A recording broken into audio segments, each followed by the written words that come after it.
I na czym się skończyła właśnie ta cała historia, tragedia ich na tych łąkach?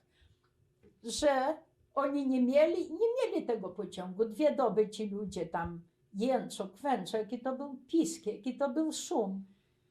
Spędzili ich do kina. O, tu zaraz za torem widać ten budynek kina.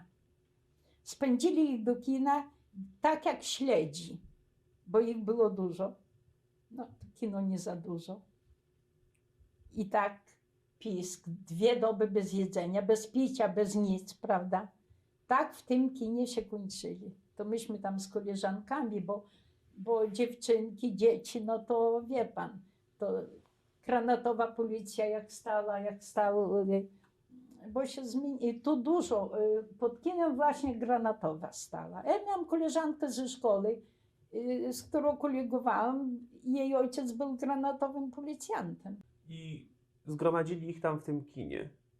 A ilu ich tam było, tych, co ich do kina zagnali? No, trudno mi to powiedzieć. Było bardzo dużo, no bo kino jest dość duże. Ja wiem. No, ze 2000 na pewno, jak nie więcej. Jak nie więcej. Bo było bardzo dużo, a bardzo dużo zostało albo rannych, albo nieboszczyków na łąkach na tych. Bo ich później może 10 furmanek wieźli na cmentarz.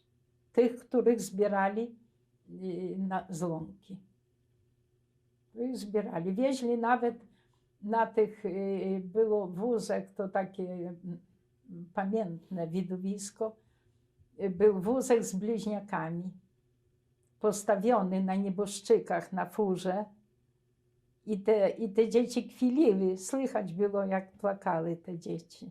Tak, postawili ich, wywieźli na cmentarz. No a w kinie tak to ich trzymali chyba 3 dni. 3. dnia dopiero zaczęli ich wywozić niestety już samochodami. Przeważnie do Trawnik. A jak ich trzymali w tym kinie, to dawali im jeść i pić? Nic nie dawali. Tam myśmy, to mówię panu, że właśnie wykorzystywaliśmy, jak niby czarny gdzieś tam poleciał, bo nie pili ci czarni. To zostawiali granatowych, no granatowe to byli raczej tam, no swoje ludzie. To przeważnie takie o dzieci, no. Bo stary nie szedł, bo się bał.